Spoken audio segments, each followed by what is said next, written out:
निधि दवे पूछ रही हैं, ये भी मैस्लो के कार्यक्रम के बाद में, कि आपने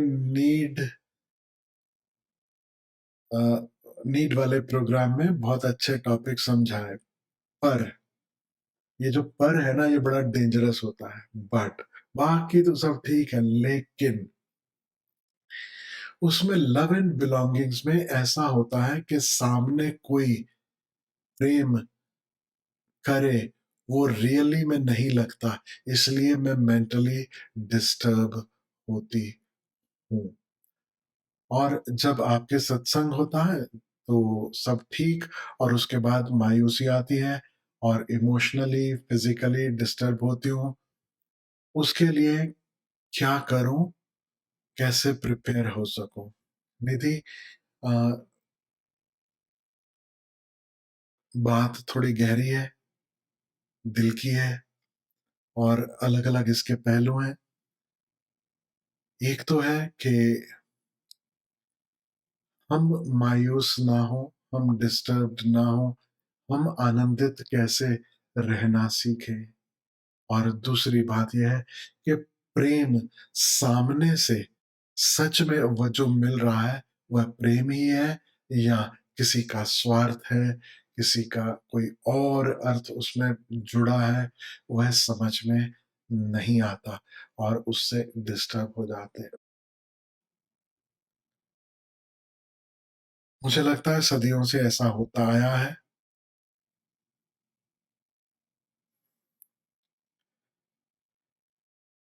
और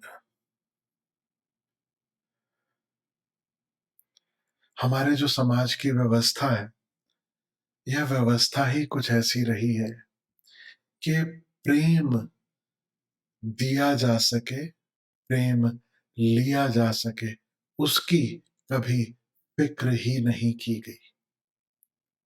याद रखना, विवाह की फ़िक्र हुई, प्रेम की फ़िक्र कभी नहीं हुई। बच्चे हों, ये आग्रह तो सदा से है, लेकिन हम सही माता-पिता हो सकें, इस बात की फ़िक्र कभी नहीं की गई। कभी सोचा भी नहीं गया। जैसे आपको कार चलानी है और रोड पर जाना है, तो उसके लिए एक लाइसेंस ज़रूरी है। क्या आप एक सक्षम ड्राइवर हैं या नहीं?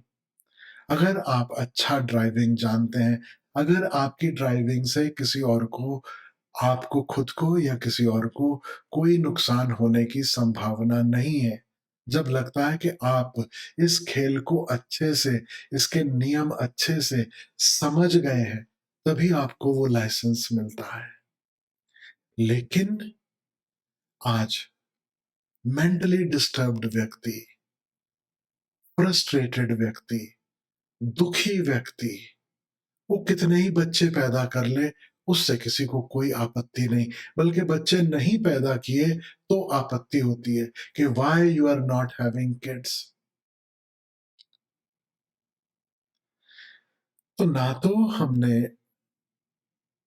प्रेम करना सीखा है, ना प्रेम में होना सीखा है, ना प्रेम लेना सीखा है।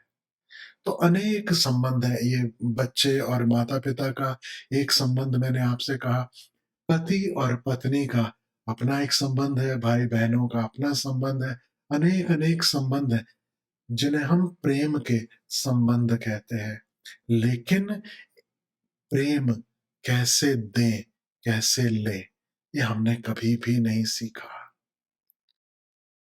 और मैं आपसे कहूँ, प्रेम भी एक कला है, प्रेम भी एक कला है। प्रेम देना भी कला है, और प्रेम लेना भी कला है। ये जो शेयरिंग है, ये कैसे हो? It is a whole art in itself. Need है, ये काफ़ी नहीं है कि आप उस सब्जेक्ट के, उस विषय के महारथी हो जाएँ। आपको भूख लगती है, आपको भोजन प्रिय है, आप भोजन करते हो, भोजन के बिना आप जी नहीं सकते, वो आपकी नीड है। लेकिन यह नीड आपको शेफ़ नहीं बना देती। यह नीड आपको यह नहीं सिखा देती कि कितना भोजन करें, कौन-सा भोजन करें, कब करें, खिलाना तो बहुत दूर की बात है। खाना कैसे वो भी आपको नहीं सिखा देता। तो बचपन से भोजन हमें माता-पिता सिखाते आए हैं। आजकल तो वो भी वक़्त नहीं माता-पिता के पास। आईपैड पकड़ा दो बच्चे के हाथ में, टैब पकड़ा दो, फ़ोन पकड़ा दो, बच्चा व्यस्त है अपने में, बस काँव-काँव नहीं करे, इतना काफ़ी है। फिर वो जो खा रहे हैं, जो कर रहे हैं, वो ठीक। पहले मुझे ख़्याल में है, सब सिखाया जाता था कि आपको अभी जैसे बारिश शुरू हो चुकी है, बारिश के मौसम में क्या खाना, क्या नहीं खाना, ठंड के मौसम में क्या खाना, क्या नहीं। हर मौसम के साथ, हर ऋतु के साथ भोजन बदल जाता था। क्या सुबह खाना, क्या शाम खाना। अब एक बच्चा है, वो चॉकलेट पे चॉकलेट, चॉकलेट पे चॉकलेट खाए जा रहा है। तो माँ है, पिता है, अगर कोई उसको चाहने वाला है, उसकी केयर करने वाला है, तो निश्चित रूप से उसे कहेगा कि सिर्फ़ यही मत खाते जाओ, पेट खराब होगा, कुछ और तकलीफ हो सकती है। तो चलो फिर भी बचपन से कुछ हद तक हमें कम से कम भोजन क्या खाना, कितना खाना, कब खाना, कैसे खाना, कुछ तो ट्रेनिंग है। लेकिन प्रेम की कोई ट्रेनिंग नहीं। प्रेम में तो हालत ऐसी है कि इधर भी भिखारी, इधर भी भिखारी। भिखारी भिखारी से प्रेम माँग रहा है, देने वाला कोई भी नहीं। सिर्फ़ शिकायत है प्रेम में। तुमने मेरे लिए ये नहीं किया, तुमने मेरे लिए वो नहीं किया। मैत्री में भी सिर्फ़ शिकायत है कि तुम अगर मित्र हो तो तुम मेरे लिए क्या कर रहे हो? सुनते हो ना अंग्रेज़ी की कहावत, "a friend in need is a friend in deed." The worst you can teach anyone, the worst statement about friendship, Hindi में अनुवाद करूं, जो जरूरत के समय काम आए वही मित्र।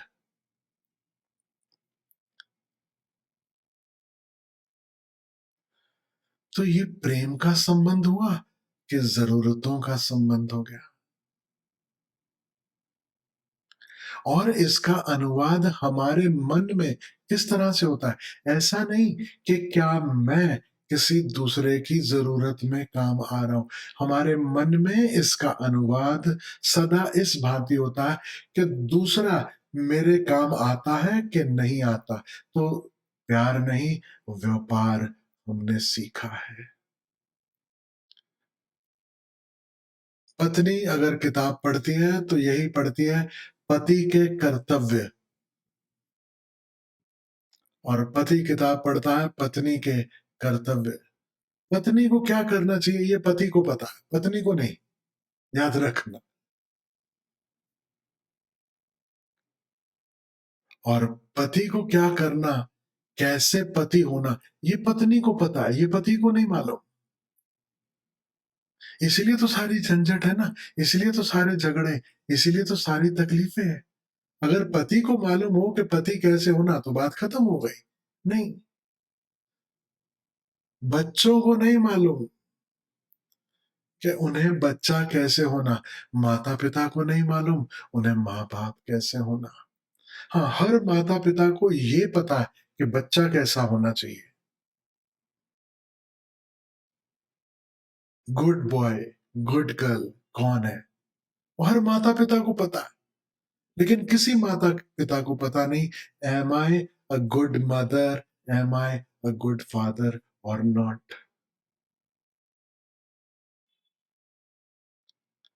हमने प्रेम सीखा नहीं, प्रेम हमें आता नहीं, इसलिए प्रेम के नाम पे जो होता है, अक्सर गिव एंड टेक है, अक्सर व्यापार है। और फिर आप तोलते हो कि जो मिल रहा है और मैं जो उसके बदले में दे रहा हूँ, इसमें बैलेंस है या नहीं है? अगर नहीं है तो डाइवोर्स, तो फिर राम-राम, फिर छुट्टी, फिर हम फ्रेंड्स नहीं, फिर तुम अपने घर, मैं अपने घर। गिव एंड टेक प्यार की भाषा नहीं है। तो निधि जब कह रही हैं कि प्रेम में ऐसा होता है कि सामने कोई प्रेम करे, वो रियली में नहीं लगता। सामने वाला सच में प्रेम ही कर रहा है, यह फ़ील नहीं होता। और तब मैं डिस्टर्ब होती हूँ। ये डिस्टर्बेंस बिल्कुल नेचुरल है, स्वाभाविक है। लेकिन हमें प्रेम सिखाता कौन है? प्रेम को मूल्य देता कौन है? प्रेम को तूल देता कौन है? शादी में भी नहीं देता कोई। जब शादी करनी हो आपको, अपने बेटे की, अपनी बेटी की या अपने भाई की या अपनी बहन की, किसी की शादी करनी हो, तो क्या पूछा जाता है? Does anybody care? Does anybody ask कि जिस व्यक्ति से शादी की बात हो रही है, वहाँ उस व्यक्ति को प्रेम देना और लेना भी आता है या नहीं? क्या पूछा जाता है? लड़का कमाता कितना है और लड़की दिखती कैसी है?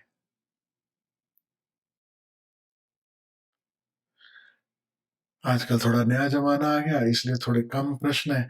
पहले तो लड़की क्या पका सकती है? घर का काम-काज सँभाल सकती है कि नहीं?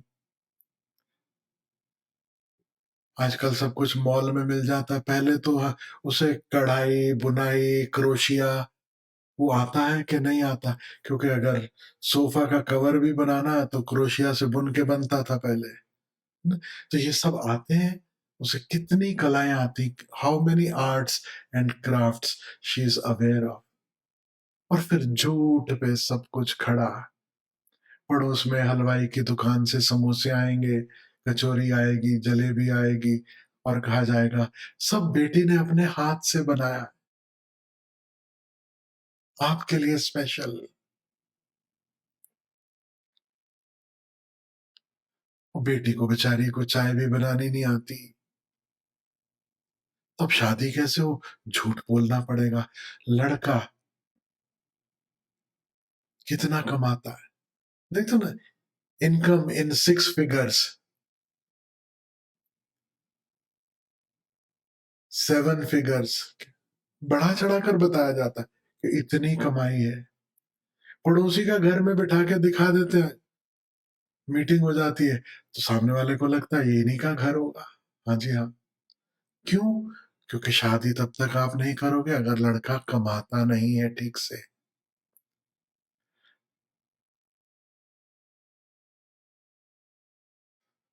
झूठ के आधार पर जब विवाह खड़ा होगा, तो विवाह में भी प्रेम नहीं मिल सकता। आजकल तो कोई देखता नहीं, पहले ज़माने में तो सिर्फ़ इश्तिहार छपते थे न्यूज़पेपर में। तो मुझे याद है, कोई नहीं लिखता था कि मेरी बेटी जो है वो डार्क कॉम्प्लेक्शन है, काली है जी, हमारी लड़की। कोई नहीं लिखता था, सांवली है, श्याम रंग है ना? और सांवली भी नहीं, सांवली का मतलब ही एक्चुअली काली हो गया था तब तलक तो। गेहुआ रंग, अब कौन-सा गेहूँ, कितने साल पुराना? ताज़ा गेहूँ, सड़ा हुआ, काला हुआ गेहूँ के बीच में दीमक का, कीड़ों का खाया हुआ गेहूँ, ये सब कोई नहीं बताएगा। गेहुआ रंग, झूठ बोल-बोल कर जब 2 लोग मिलते भी हैं, तो so what are your hobbies? आज आपकी हॉबीज़ कहाँ है वो? जो आपने शादी के समय क्वेश्चन पूछे थे, जो एक-दूसरे को पूछते हो, जो पिक्चर में दिखाते हैं,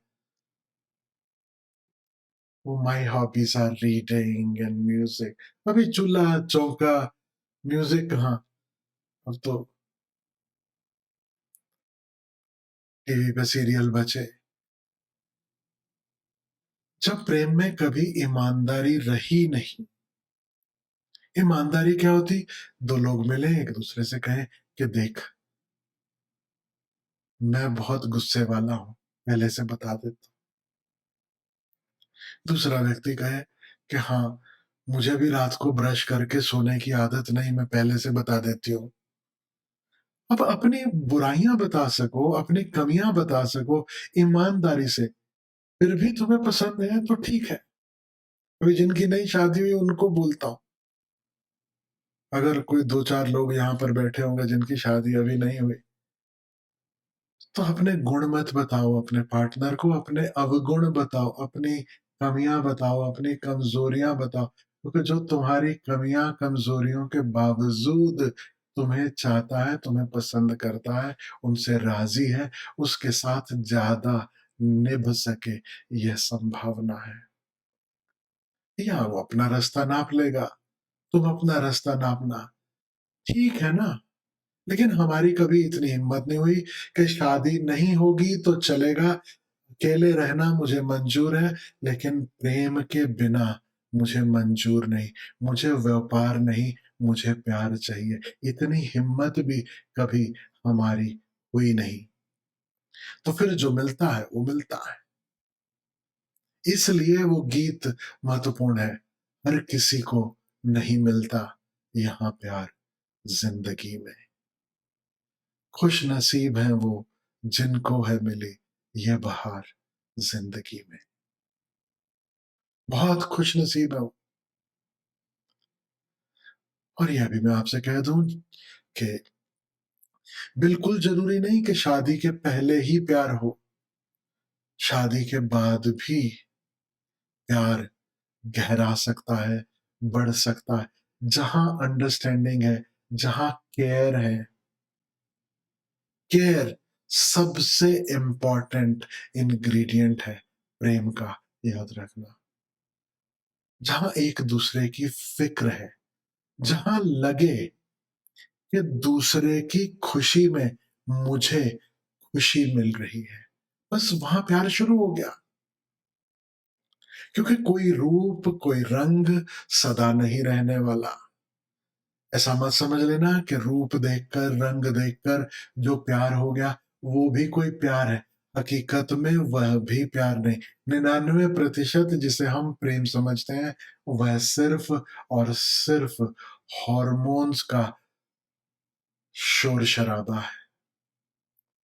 just and white noise created by the hormones. वो हॉर्मोन्स इतने तैयार हैं, इतना ज़ोर मार रहे हैं, इतना उफ़ान पे हैं। अब सीधे-सीधे कहना आता नहीं कि मेरे भीतर वासना है, कि मेरे भीतर एक आकर्षण है और बस इसलिए वो गाने लिखे जाते ना, किसी न किसी को तो बनाया, पता नहीं तेरे जैसा ही कोई मेरे लिए, मतलब तेरे जैसा, तू नहीं, तेरे जैसा कोई भी चलेगा, मतलब कोई ना कोई होगा। It has nothing to do with you really. वो कहानी सुनी है आपने? पहले मैंने कभी कही है, प्रेशर कुकर और कढ़ाई की। एक प्रेशर कुकर, एक कढ़ाई, एक ही गैस पे दोनों में खाना पक रहा था और दोनों पास-पास में रहते हैं तो झगड़ा हो गया दोनों का। प्रेशर कुकर और कढ़ाई आपस में झगड़ पड़े और कुकर जो है उसने कढ़ाई को कहा, "तू ज़्यादा मेरे मुँह मत लग, तेरी औकात नहीं है तू मुझसे बात कर सके। कितनी काली है तू?" तो कढ़ाई बोलती है, "काली भले मैं जितनी भी हूँ, लेकिन इधर कोई कड़छी मेरे बजाता है, सीटी तेरी क्यों बजती है? अगर मैं काली हूँ, तो मुझे देख-देख कर सीटी क्यों बजाते हो? आपको मालूम है प्रेशर कुकर क्यों सीटी बजाता है? प्रेशर कुकर सीटी बजा रहा है क्योंकि प्रेशर अंदर भरा है, उसका कढ़ाई से कोई संबंध नहीं है। वो कढ़ाई होती, कोई दूसरी कढ़ाई होती, कोई पतीला होता, कुछ भी होता, तो भी उसकी सीटी तो बजनी थी। अधिकांश जिसे हम प्यार कहते हैं, वो प्यार नहीं, वो बस प्रेशर है। अंदर प्रेशर इतना है कि वो सीटी बजनी है, वो किसी को भी देखकर बजती है। आज तक कभी किसी ने किसी प्रेशर कुकर ने किसी कढ़ाई के लिए सीटी नहीं बजाई। कढ़ाई प्रसन्न होती कि हाँ, देखो मुझे सीटी बजाई। अभी आजकल तो वो ज़माना नहीं रहा, मास्क-वास्क चढ़ गए सबके चेहरों पे, ज़ूम पे ही चेहरे दिखाई देते हैं, सामने तो रूबरू तो दिखाई भी नहीं देते। तो मुझे याद है बचपन में शाम के समय चक्कर लगाने जाते थे, कहाँ जाना है दोस्त लोग मिलके चलो, मार्केट का एक चक्कर लगाया है और मार्केट में भी विशेष कौन-सी जगह, वो जहाँ गोलगप्पे का ठेला है। वो किसको देखने जा रहे हैं? बस रौनक देखने जा रहे हैं। हमारे मुबारक सिंह जी के बेटे का नाम भी रौनक है, वो हँस रहे हैं। रौनक देखने जा रहे हैं। अब रौनक में कैसी रौनक? There is no choice, nothing, जो देखने मिल जाए पर्याप्त है। प्रभु का धन्यवाद। बस रौनक दिख जाए,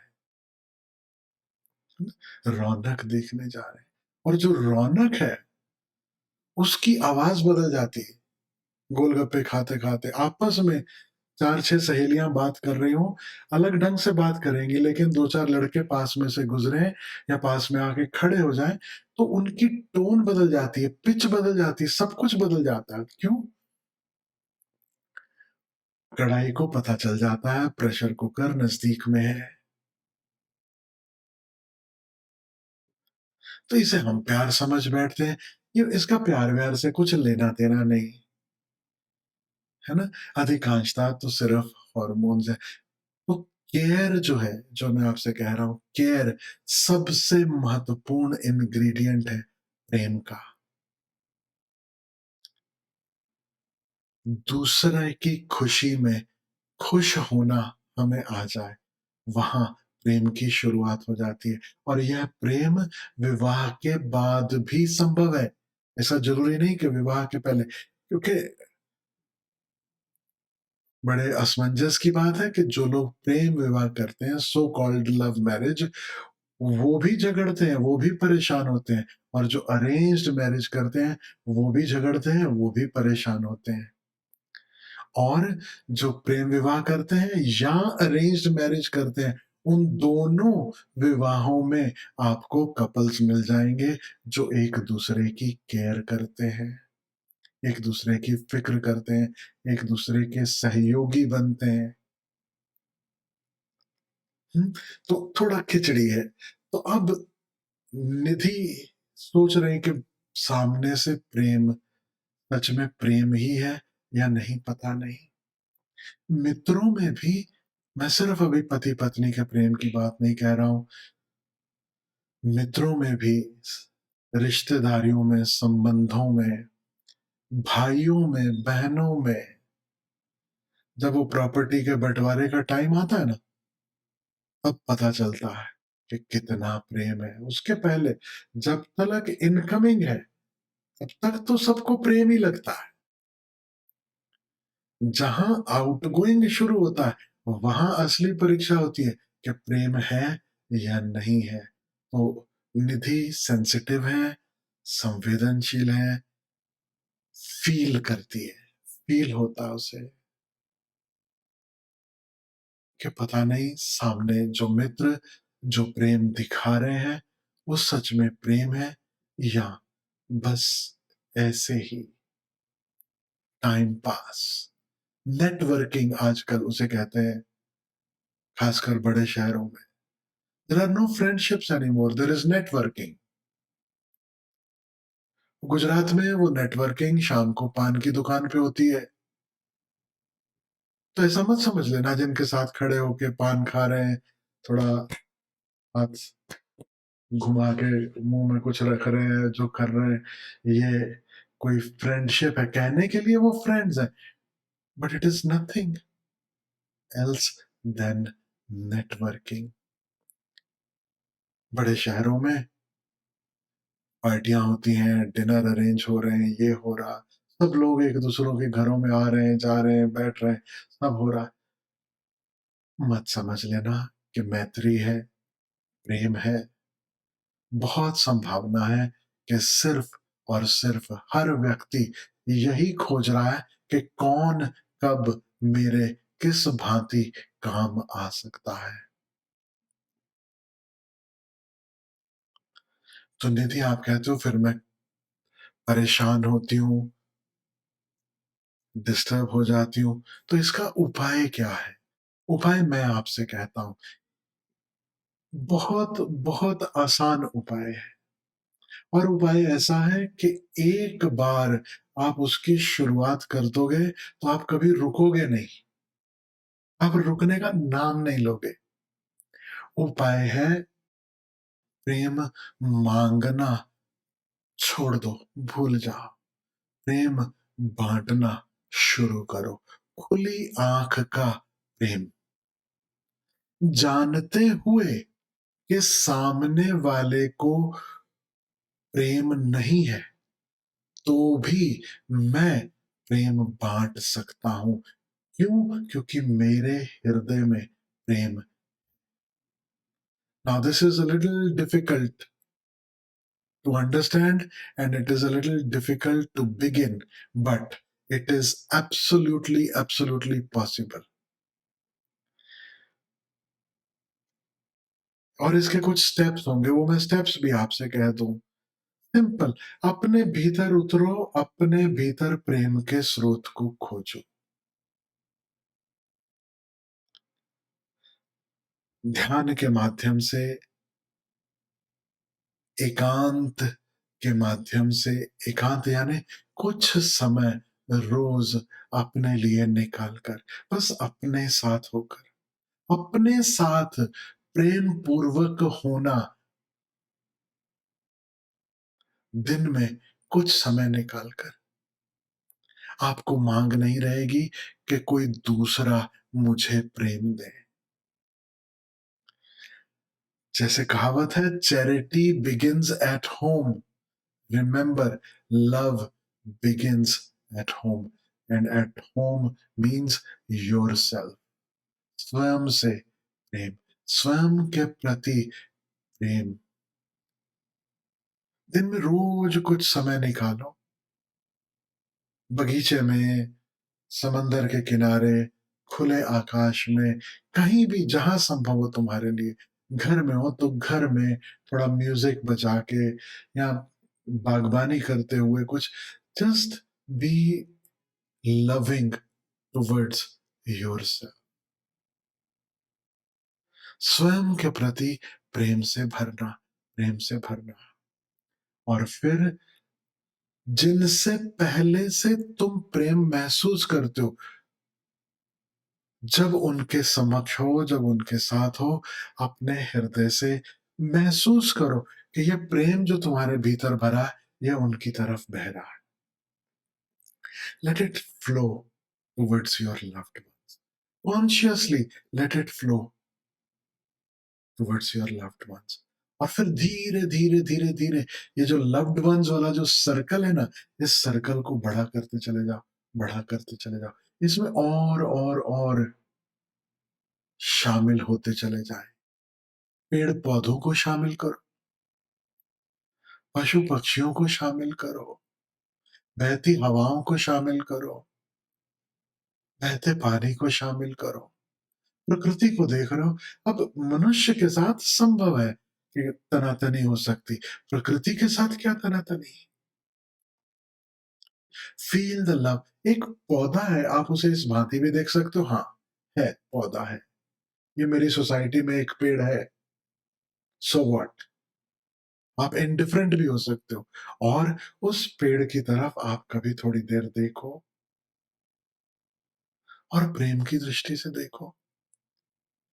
कभी उस पेड़ के पास चले जाओ, उसके तने को, उसकी शाख को, उसके पत्तों को कभी थोड़ा छुओ और जस्ट फील करो कि तुम्हारे भीतर से प्रेम बह रहा है उनकी तरफ। धीरे धीरे प्रेम देना सीखने लगोगे, प्रेम बांटना आने लगेगा, आने लगेगा। और जब तुम प्रेम बांटने लगते हो, तब इतना आनंद अपने भीतर झरने लगता है। फिर फ़िक्र नहीं होती कि सामने वाला स्वार्थ से मेरे साथ जुड़ा है या प्रेम से। ऐसा नहीं कि तुम अंधे हो जाओगे, तुम्हें दिखाई नहीं देगा कौन स्वार्थी है, कौन नहीं, कौन मतलब का है, कौन मतलब से थोड़ा ज़्यादा है, नज़दीक है, सब दिखाई देगा। लेकिन अब तुम डिस्टर्ब नहीं होगे, अब तुम दुखी नहीं होगे, अब तुम परेशान नहीं होगे क्योंकि तुम फ़ील करते हो, तुम्हारे भीतर से प्रेम बिना शर्त के बह सकता है। तो ओशो जिसे कहते हैं बेशर्त प्रेम, वह सिखा रहा हूँ। बिना शर्त के किसी पेड़ को, किसी पौधे धीरे-धीरे, धीरे-धीरे अब start enlarging your circle, start engulfing more and more beings in the circle of your love. कब तक? तब तक जब तक कि यह पूरा अस्तित्व ही तुम्हारे प्रेम में समा न जाए। और निधि आज ही मेरे को किसी ने एक बहुत प्यारा ओशो का संदेश भेजा है। वो इस प्रश्न से बहुत मिलता-जुलता है। इस जो मैं नहीं कह पाया, ओशो के शब्दों में तुम्हें कह के सुनाना चाहता हूँ। सुनना, आप सब सुनना, इस प्रेम के संबंध में ओशो क्या कह रहे हैं। ओशो के छोटे भाई हैं स्वामी अमित, जो आज भी पूना आश्रम में रहते हैं।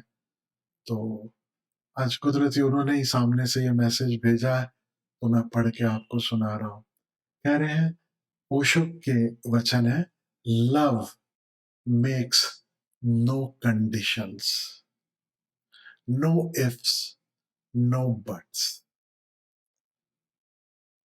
कोई किंतु परंतु नहीं,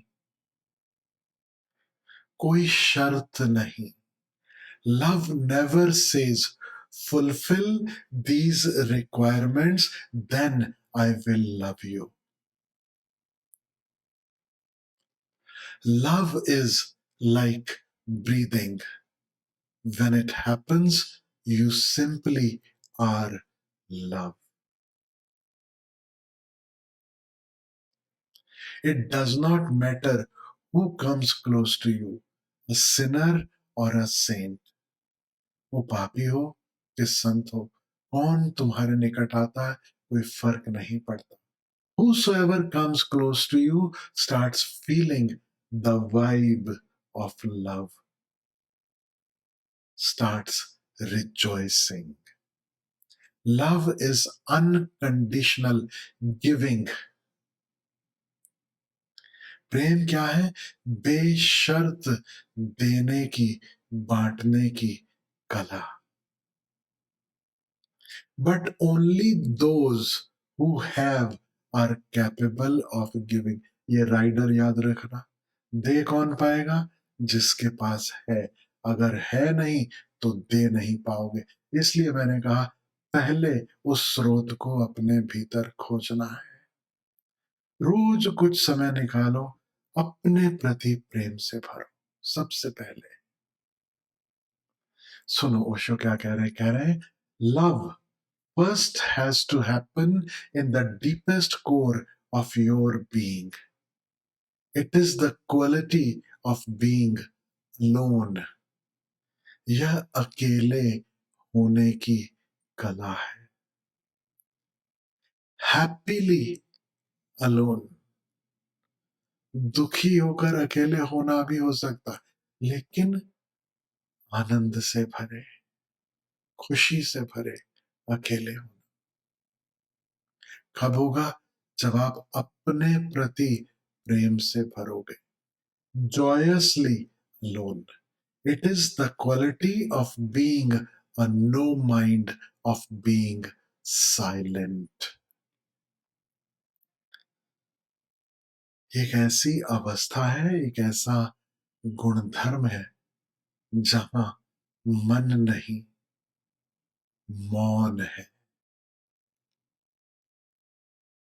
और ध्यान क्या है? Nothing but being silent, being in the state of no mind. तो रोज समय निकालो ध्यान के लिए, अपने लिए, अपने संग प्रेम पूर्वक होने के लिए। और कुछ ऐसे क्षण रोज खोजो जब होश तो है, लेकिन इस होश के समक्ष कोई हलचल नहीं। Contentless consciousness is the space, the context in which love arises in you. जब तुम इस भांति खाली होते हो, तभी भीतर से प्रेम का झरना फूट सकता है। तो समअप कर देता हूं, नटशेल में बोल देता हूं, फिर से याद दिला देता हूं। प्रैक्टिकली हमें करना क्या है? प्रैक्टिकली रोज समय निकालना है अपने लिए, और उस समय में क्या करना है? आंख बंद करो, भीतर उतरो। और जब अपने प्रति प्रेमपूर्ण होकर आंख बंद करते हो, भीतर उतरते हो, तो मौन और भी सरल हो जाता है। लोग पूछते हैं आंख बंद करके फिर करना क्या? लोग पूछते हैं ध्यान में चलो शांति मिलने लगी, अब फिर करना क्या? इसके बाद क्या? इसके आगे क्या? कुछ तो इसके आगे भी फिर होना चाहिए ना। मैं आपसे याद दिला दूं, जब आप अपने प्रियतम का हाथ थाम कर बैठते हो, कभी आप प्रेम में हो और जिससे प्रेम है उसके संग हो, आंख बंद करके या आंख खुली से आप बस पास में बैठे हो, उसके बाद क्या? क्या प्रेम में होना पर्याप्त नहीं है? Isn't it enough just to be in love? अगर नहीं है तो अभी हमने प्रेम नहीं जाना, क्योंकि जहां प्रेम है वहां शब्दों की भी जरूरत नहीं, एक दूसरे से कुछ बोलने की भी जरूरत नहीं, साथ में कुछ करने की भी जरूरत नहीं। दोस्त लोग मिलते हैं, कहते हैं चलो यार साथ में कुछ करेंगे, लेट्स डू दिस और डू दैट। ख्याल रखना, जब तक साथ में कुछ करने की चाह है, अभी प्रेम में वो गहराई नहीं। एक ऐसा भी प्रेम है, एक ऐसी भी अवस्था जहां बस साथ होना, बस प्रेम में होना पर्याप्त है। और यह तो और भी गहरा हो गया, अब साथ भी कोई नहीं, सिर्फ तुम हो अपने साथ, प्रेम से भरे। You are actually celebrating your presence, you are being loving, that's it, not even towards yourself, you are just being loving. बस तुम प्रेमल हो, प्रेम में बस होना, एकांत में, अकेले में, बिना सहारे के, बिना किसी और के, और यह पर्याप्त है, यह पर्याप्त है।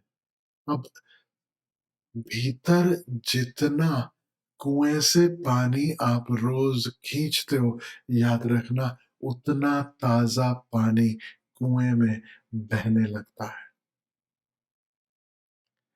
वो कुएं सड़ जाते हैं जिसमें से पानी निकाला ना जाए और खेतों को ना दिया जाए, उन वो कुएं धीरे धीरे कीचड़ की तरह हो जाते हैं। प्रेम के साथ भी ऐसा ही है। आंख बंद करो, भीतर उतरो। ये बिल्कुल ऐसा हुआ, आपने बाल्टी डाली भीतर,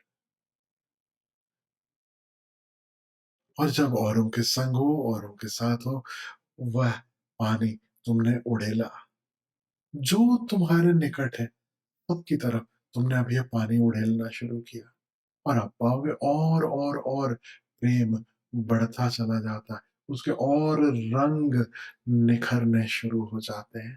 तो it will not matter Nidhi, I promise you, क्योंकि मैं इसी में से गुज़रा हूँ, मुझे पता है। फ़िक्र ही नहीं होगी कि दूसरा प्रेम वश मेरे संग है या स्वार्थवश, इट विल नॉट मैटर। तुम इतने प्रसन्न हो प्रेम बाँटने में कि बस जीवन मौज, और तुम तुम्हारी फ़िक्र करो।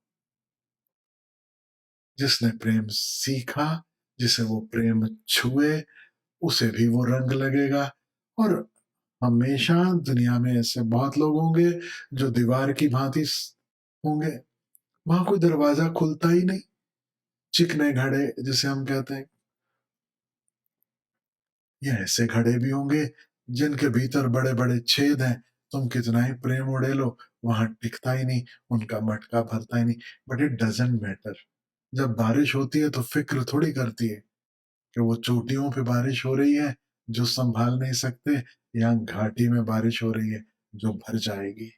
बारिश होती है तो बारिश होती है ना? अब पात्र सीधा हो, उल्टा हो, it doesn't matter. You start loving, you start living, and that is what is important. पूछती हो सत्संग में होती हूँ तो सब ठीक, उसके बाद मायूसी आती है, तो क्या करूँ, कैसे पे बस इतना ही करना है। सत्संग में भी यही हो रहा, थोड़ी देर के लिए कोई कंडीशंस नहीं, थोड़ी देर के लिए तुम प्यार में, थोड़ी देर तुम अपने में लौट आते हो। वही तो सत्संग है ना? किसी बहाने अब मैं बोल रहा हूँ, आपको बोलने के लिए भी कुछ नहीं। और ज़ूम पे तो बहुत ही गज़ब है, सामने सत्संग हो, तो लोग कोई हाथ खड़ा करेगा, कोई पूछेगा, कोई बोल पड़ेगा कि अच्छा लेकिन ऐसा कैसे, वैसा कैसे? अब ज़ूम पे सबको म्यूट कर रखा है, आपको पता अब मैं बोल भी नहीं सकती। तो करना क्या? सुनते-सुनते बस अपने साथ, अपने संग, अपने भीतर, है ना? तो जो सत्संग में हो रहा है, वो ही जहाँ तुम हो सके तो असली सत्संग हो जाएगा, है ना? All the best Nidhi.